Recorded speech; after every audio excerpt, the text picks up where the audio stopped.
በስመ አብ ወወልድ ወመንፈስ ቅዱስ አሐዱ አምላክ። ሊቃውንተ ቤተክርስቲያን፣ ካህናት፣ አባቶች፣ ዲያቆናት፣ ወንድሞች፣ ምዕመናን ወምዕመናት፣ አባቶች፣ እናቶች፣ እህቶች፣ ወንድሞች እንዲሁም ሕፃናት ባሰባሰበን በአምላካችን በኢየሱስ ክርስቶስ ፍጹም ሰላም በእናታችን በንጽሕት ቅድስት ድንግል ማርያም ፍጹም ሰላም እንደምን አላችሁ? ፍጥረትን ሁሉ ፈጥሮ የሚያበላ የሚያጠጣ የድንግል ማርያም ልጅ ኢየሱስ ክርስቶስ የተመሰገነ ይሁን። አምላክን በድንግልና ጸንሳ በድንግልና የወለደችልን ዘላለማዊት ድንግል እመቤታችን የተመሰገነች ትሁን። ሊቀ መላእክት የመላእክት አለቃ ቅዱስ ሩፋኤል የተመሰገነ ይሁን። ቅዱሳን መላእክት፣ ቅዱሳን አበው፣ ቅዱሳን ነቢያት፣ ቅዱሳን ሐዋርያት፣ ቅዱሳን ጻድቃን፣ ቅዱሳን ሰማዕታት እንዲሁም ቅዱሳት አንስት የተከበሩ ሴቶች ሁሉ ሳይቀሩ እግዚአብሔር አምላክ ባከበራቸው መጠን የተመሰገኑ ይሁኑ። ከሰዓታችን አኳያ እንደ 15 ደቂቃ ከኔ ጋር አብረን እንቆያለን። በሚገባ ተከታተሉ። ለዛሬው የትምህርታችን ርዕስ የማደርገው ሰብእሰ ከንቶ ይመስል ወመዋዕል ይሁኒ ከመ ጽላሎት ይሐልፍ። ሰው ከንቱ ነገርን ይመስላል፣ ዕድሜውም እንደ ጥላ ያልፋል። በዚህ ርዕስ መሰረታዊ ዓላማ አድርጌ የምናገረው ቃሉ የእግዚአብሔር ቃል ነው። ቃሉን የተናገረው ቅዱስ እግዚአብሔር ነው። ቅዱስ እግዚአብሔር በክቡር ዳዊት አንደበት ነግሮናል ይህን ቃል። በዚህ ርዕስ መሰረታዊ ዓላማ አድርጌ የምናገረው ከንቱ ነገርን የምንመስል ዕድሜያችንም እንደ ጥላ የሚያልፍ ነንና ከክፉ ስራ እንመለስ፣ ንስሐ እንግባ ነው። በዚህ ርዕስ መሰረታዊ ዓላማ አድርጌ የማነሳው ማለት ነው። በዚህ ዓለም ኑሯችን ከንቱ የሆነ ብላሽ የሆነ እንዲሁ ደግሞ አላፊ የሆነ እንዳልነበረ የሚሆን ጠፍቶ የሚቀር ነው በዚህ ዓለም ያለው ኑሯችን ማለት ነው። እንዲሁም ደግሞ በዚህ ዓለም ያለው ዕድሜያችን ፀሐዩ ሲዞር የዛፉ ጥላ ዙሮ እንደሚያልፍ ልክ እንደዚያ እንደ ጥላ የሚያልፍ ነው ዕድሜያችን። ስለዚህም ነገር ይህን ተረድተን ከክፋት በመራቅ ከክፉ ስራ በመመለስ ንስሐ በመግባት ተሰናድተን የክርስቶስን ሥጋና ደም እየተቀበል ተግተን ተጠንቅቀን መጠበቅ አለብን። የሌባ መምጫው ሰዓት ስለማይታወቅ ሰው የሌባ መምጫ ሰዓት ቢያውቅ ቤቱን ተግቶ ይጠብቃል፣ አይዘረፍም። ሰው እንዲሁ የሞትን መምጫ ሰዓት ቢያውቅ ደግሞ ንስሐ ገብቶ ተደላድሎ ሥጋው ደሙን እየተቀበሉ ይጠብቁ ነበረ። ነገር ግን አይታወቅም። ስለማይታወቅ ጌታ ክርስቶስ ምን አለ? ሁልጊዜ ተጠብቃችሁ ተዘጋጅታችሁ ተጠንቅቃችሁ ኑሩ ብሎናል። ስለዚህ ከክፋት እየተመለስን ንስሐ እየገባን የክርስቶስን ሥጋና ደም እየተቀበል ተግተን መጠበቅ አለብን ቀናችንን ማለት ነው። ወትሮም መንገደኛ ፊትና ኋላ ነው፣ ሞትም እንደዚያው ነው፣ ፊትና ኋላ ነው፣ የማይቀር ጉዳይ ነው ማለት ነው። ሞት ጽዋ ነው። እንግዲህ የጽዋ ማህበርን በየተራ እንደምንቀምስ ሞትንም በየተራ እንቀምሳለን ማለት ነው። የማይቀር ጉዳይ ነው። ስለዚህ ከኛ ምን ይጠበቃል ስንል ተግቶ መጠበቅ ነው ማለት ነው። እና እንዲሁም ብዙዎቻችን ክፋትን እናበዛለን። ምን ሞት አይመስለንም ይመስለኛል። እንደዛ ነው የምናስበው የሚመስለን። ብዙዎቻችን ካልታመምን የምንሞት አይመስለንም፣ ወይም ደግሞ ካላረጀን የምንሞት አይመስለንም። ግን በጣም የሚገርመው ነገር ከ100% 90% የሚሆነው በጣም አብዛኛው ሳይታመም ሳያረጅ የሚሞተው ነው። ብዙ በጦርነት የሚያልቁ አሉ፣ በዘራፊዎች የሚገደሉ አሉ፣ በዘረኞች የሚገደሉ አሉ፣ በተለያዩ የአደጋ ክስተቶች የሚያልቁ አሉ። እንዲሁ ዝም ብለው በከንቱ ዘመናቸውን እያሳለፉ አልሆንላቸው ሲል ተስፋ እየቆረጡ ራሳቸውን በገመድ ውስጥ እያስገቡ ታንቀው የሚሞቱ አሉ። መርዝ እየበሉ የሚሞቱ አሉ። ራሳቸውን ከፎቅ እየወረወሩ የሚያጠፉ አሉ። ከውሃ ውስጥ ገብተው የሚሞቱ አሉ። ተመልከቱ። በጣም በብዙ አይነት መንገድ ማለት ነው። እንዲሁ በመርከብ የሚጠፉ፣ በአውሮፕላን የሚጠፉ፣ በተሽከርካሪ የሚጠፉ፣ በእሳት አደጋ፣ በኤሌክትሪክ፣ በተለያየ አይነት መቅሰፍት የሚያልቁ እኒህ ሁሉ ወጣቶች ናቸው፣ ጎልማሶች። በእርጅና ያሉማ የሰከኑ ያስተዋሉ ናቸው። ስለዚህ ብዙም ለጥፋት አይዳረጉ። ብዙዎቹ ግን የሚያልቁ ወጣቶቹ ናቸው። ወጣቶቹ እንዲሁ ደግሞ ጎልማሶች እንዲህ ያለው እና ብዙዎቻችን ሞኝ ባንሆን ሳናስበው ነው ሞት የሚመጣብን ማለት ነው። መቼ እንደሚመጣ አናውቅም እና ሞትን በጀርባ ተሸክመን ነው የምንዞር። ሞታችን ተሸክመን ነው የምንዞር እና ባንዘናጋ፣ ከክፋት ብንርቅ፣ ንስሐ ብንገባ ነው የምንጠቀም። የክርስቶስን ስጋና ደም እየተቀበልን ብንጠብቅ ነው በቁርባኑ ማለት ነው። በዚያ ብንሆን ነው የምንጠቀም እና ሰው ከንቱ ነገርን ይመስላል፣ እድሜውም እንደ ጥላ ያልፋል። ከንቱ ነገርን እንመስላለን እኛ።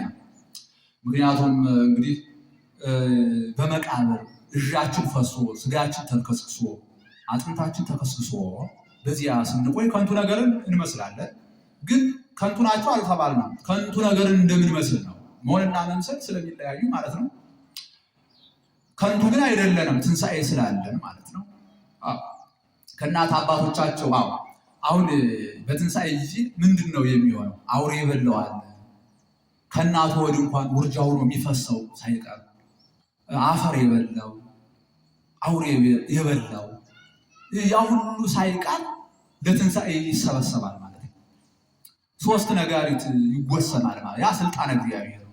በመጀመሪያው የተበታተነ አጽም ሁሉ ምስጥ የበላው ምኑ ያ ሁሉ ምንድን ነው የሚሆን? ይሰበሰባል። የራስ ቅል ያለበት የእያንዳንዳችን የራስ ቅል ያለበት ላይ ወደዚህ ይሰበሰባል ማለት። በሁለተኛው ነጋሪት አጥንት ከስጋ ጋር ከጅማት ጋር ይገናኝና ይዋሃድና ትኩስ በድን። በሶስተኛው ሁሉ እንዳይጥቅሻ ይነሳል ማለት። 100 ዓመትም የሞላ ወንድ የ30 ዓመቱ፣ 100 ዓመትም የሞላት ሴት የ15 ዓመት ነው። ውርጃውን የወጡትም ሳይቀር ወንድ ከሆነ እግዚአብሔር ያውቀዋልና የ30፣ ሴት ከሆነች እግዚአብሔር ያውቀዋል የ15። ሁላችን ስንነሳ በክፋት የኖሩ ሰይጣንን መስሉ ክፉ ስራቸው በግንባራቸው ተጽፎባቸው ይነሳሉ። ቁጭ ሰይጣንን መስሉ ማለት ነው። በመልካም ስራ ግን የኖሩ ከፀሐይ 7 እጅ አብርተው፣ እነዚህ አይነቱ ልክ ሰይጣን መስለው ነው ክፎች የሚነሱ ማለት ነው። መልካሞች ግን ከፀሐይ 7 እጅ አብርተው ክርስቶስን መስለው መልካም ስራቸውን ይዘው ነው የሚነሱ። ጌታን የመጨረሻ ፍርድ ይሰጣል ማለት ነው። በቀኝ በግራ አቁሞ፣ በቀኝ ቅዱሳንን አቁሞ መልካሞቹን አቁሞ፣ በግራ ደግሞ ክፎቹን አቁሞ።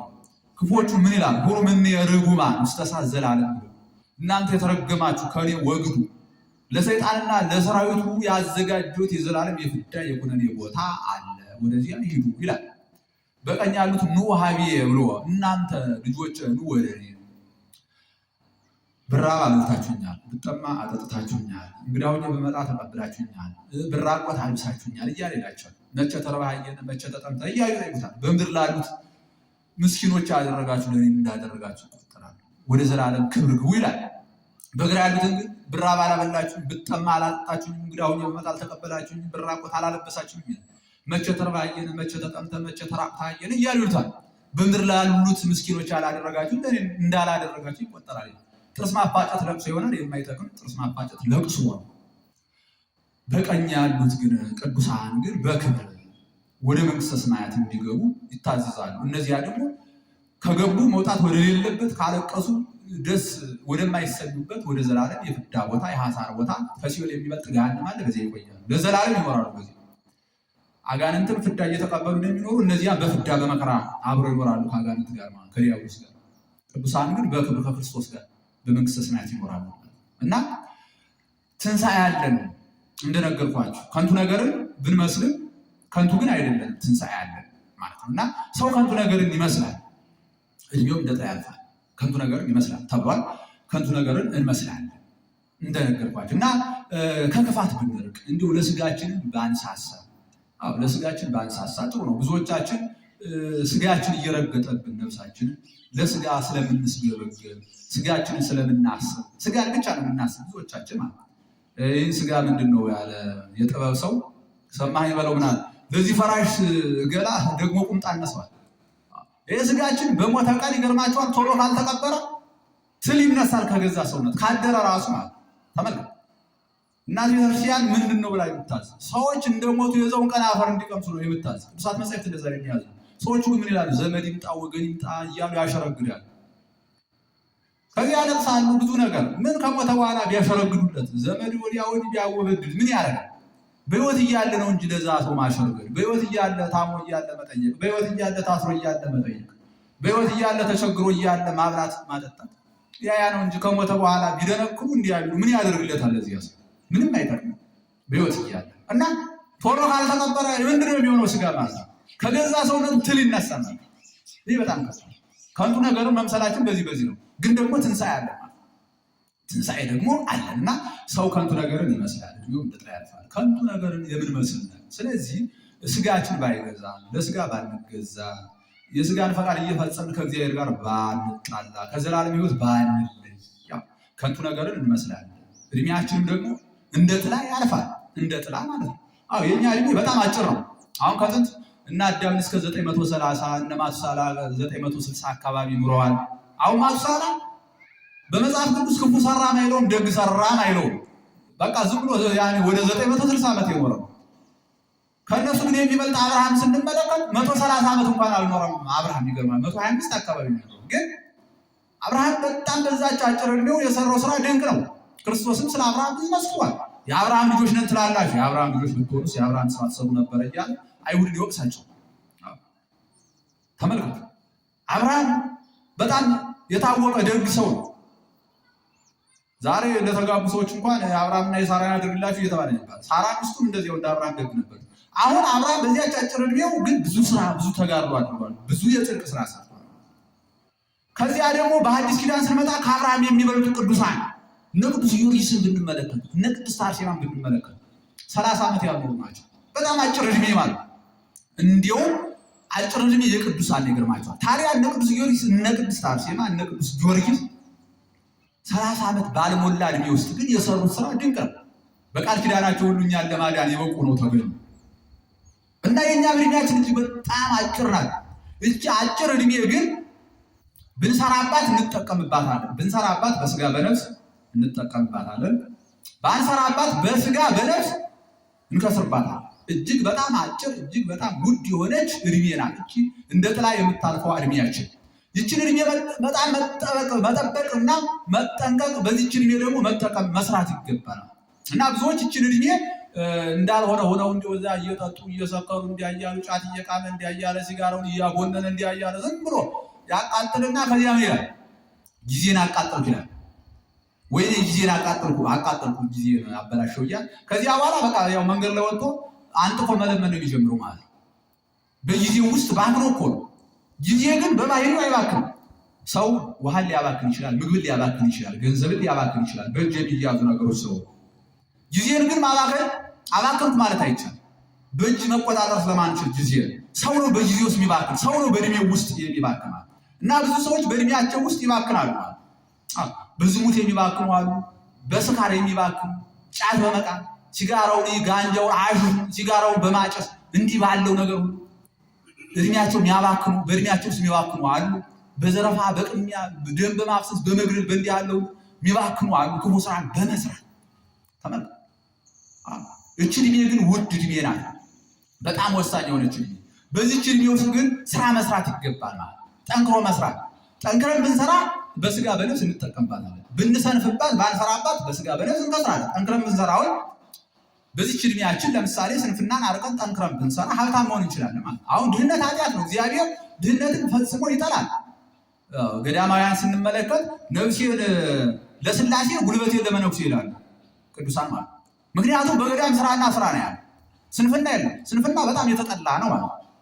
ቤተክርስቲያን ስንፍናን አታስተምር። ጠንክረህ ብትሰራ የምትለወጥበትን እጅ እግር ሰጠው፣ ጠንክረህ ባትሰራ የምትሰንፍበትን እጅ እግር ሰጠው ነው የአርባ ቅድ የሚባለው ራሱ ስተረጎማ እና ስንፍናን ቤተክርስቲያን አጥብቃ ትጸየፋለች። ስለዚህ በዚህች አጭር እድሜ ጠንክሮ በመስራት ሀብታም መሆን ይቻላል። ወጥተህ ወርደህ ጠንክረህ ብትሰራ ባለጸጋ ትሆናለህ ማለት ነው። ከዚያ ለቤተክርስቲያን መባ ብትሰጥ በረከት ነው። ሌሎችን ብታበላ ብታጠጣ በረከት ይሆንልሃል ማለት ነው። ከንጹህ ገንዘብ ስለሆነ ወጥተህ ወርደህ በላበት ደግሞ የምታገኘው ስለሆነ፣ ስለዚህ በዚህች እድሜ ጠንክሮ መስራት ይገባል ማለት ነው። ስንፍናን እግዚአብሔር አይወድም እና ሰነፎች ግን ሰርቀው መብላት ዘርፈው መብላት ነው የሚወዱ። ያን አንዱ ሰነፍ ነውና ምን ያደርጋል? የሰው በሬ ይሰርቃል። የሰው በሬ ሰርቆ ምን አለ? ቅዱስ ገብርኤል አባቴ እንዲሁ አደራህን አሳልፈህ እንዳትሰጠኝ እንዲሁ እንዳልያዝ እና እንዲሁ ነፃ አውጣኝ፣ ግማሹን ገንዘብ ለአንተ እሰጥሃለሁ በሬ ሽጫል። በኋላ ትንሽ እንደሄደ ተያዘ። ምን አለ? አይ ገብርኤል ያየው ምስጢር አለ። ሌባው እኮ ገብርኤል ስረቅ አይለመቸስ። ገብርኤል እኮ እግዚአብሔር ልጅ ነው። እግዚአብሔር አትስረቅ ይላል፣ ገብርኤል አትስረቅ ነው የሚል ቅዱስ ገብርኤል። እና ስንፍናን ትተን መስራት ይገባል ማለት የበረከት ስራ መስራት። ወጣቶች ታላላቆች ብትሆኑ በዚህች ዕድሜ የበረከት ስራ መስራት፣ ቤተክርስቲያን ማሳነጽ፣ እንዲሁ ወዲያ ወዲህ ማለት ለበረከት ስራ።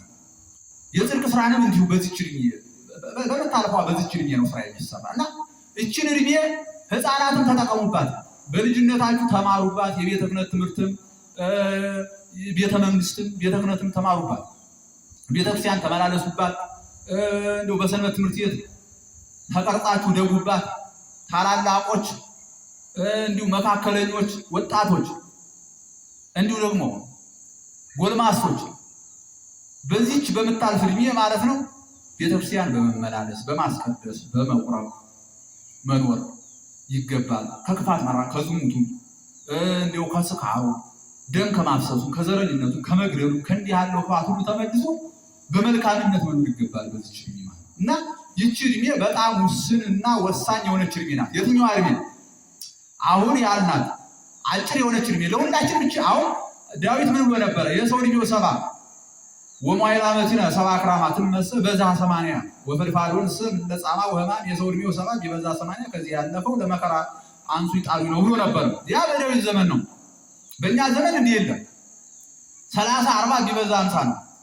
አሁን እቺ እንደ ጥላ የምታልፍ ዕድሜ ግን እጅግ በጣም ወሳኝ ከመሆኗ የተነሳ የሚዳንባት ዕድሜ ከመሆኗ የተነሳ እቺን ዕድሜ መንከባከብ ማባከን አይገባም። አሁን ወጥተን በገባን ቁጥር የእጅ ሰዓታችን እኮ እንዲሁ ማይክሮ ሰከንዱን በቆጠረ ቁጥር ደቂቃዎች ባለፉ ቁጥር ከዕድሜያችን እየቀነስ ነው። ውለን ባደርን ቁጥር ከዕድሜያችን እየቀነስ እጅግ በጣም ውድ ዕድሜ ናት። እቺ እንደ ጥላ የምታልፈው ዕድሜ የምንድንባት፣ ክፉ ብንሰራ የምንጠፋባት፣ ጥሩ ብንሰራ የምንድንባት ዕድሜ ማለት ወሳኝ ጥሩ ዕድሜ ውድ ዕድሜ ከመሆኗ የተነሳ አሁን ፈያታዊ ዘየማን በቀኝ የተሰቀለው አሁን አዘይን ለበንዘሩ በ11ኛው ሰዓት ማለት ምንድነው ያለ? ተዘከረኒ እግዚኦ በውስተ መንግስት ካለ በመንግስት በመጣ ጊዜ አስበኛል። አሁን በመንግስት በመጣ ጊዜ አስበኝ። እቺ አሁን ቢበዛ 5 ሰከንድ ናት፣ ደቂቃም አይደርስም። እቺን በመናገሩ ግን እስከዚያም አትቆይም፣ ከኔ ጋር ዛሬ በገነት ትኖራለህ፣ ከአዳም በፊት ቀድመ ገነት ትገባለህ አለው ጌታ። ደም ማይተሙን ሰጠውና ሂዶ ገባ። ሲሄድ እቺውን ሱራፊ የምትገለባበጥ የእሳት ሰይፍ ይዘው ይጠብቁ።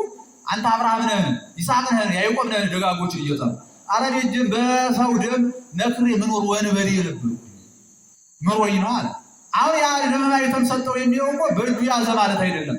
እግዚአብሔር እርሱ ባወቀ ስላቆረበው ነው በመስቀል ላይ ሆኖ ማለት ነው። ክርስቶስ ተዋህዶታል ማለት ነው። ገና ሲሄድ ደነገጡ። ስለዚህ ሰተት ብሎ ነው የገባ። ማንም ከልካይ አልነበረው። አሁን በዚያች ባለቀች ሰዓት እችን ውድ ሰዓቱን ግን ተጠቀመባት ማለት ነው። 5 ሰከንድ ባልሞላች ልመና ለምኖ ካነጋገር የተነሳ ትጸድቃል። በግራ በኩል ያለው ግን እችን ሰዓቱን ጊዜውን አልተጠቀመምና ጠፋባት። ምንድነው ያለ? ምን እሱን አይደለም ለምኗል። አምላክ ከሆነ ምን ራሱን አይደል? እስኪ ከመስቀል ይወረዳል። አሁን ያ ግን ምን አለበቀኛል? እኛ በኃጢአታችን በበደላችን የታሰርን የተሰቀልን፣ እርሱ ግን ንጹህ አምላክ ነው፣ በደል የለበትም። በግራ በኩል ግን ያለ አምላክ ከሆነ ራሱን ያድናል። ተመልከቱ። አሁን በዛች ባለቀች ሰዓት እርሱ ጥሩ አልተናገረም ማለት ካነጋገር የተነሳ ትኮነናለህ። ለጥፋት ሆነ፣ የጥፋት ልጅ ሆነ ማለት በግራ በኩል የነበረው ያኛው ግን ለድነት ሆነ ማለት።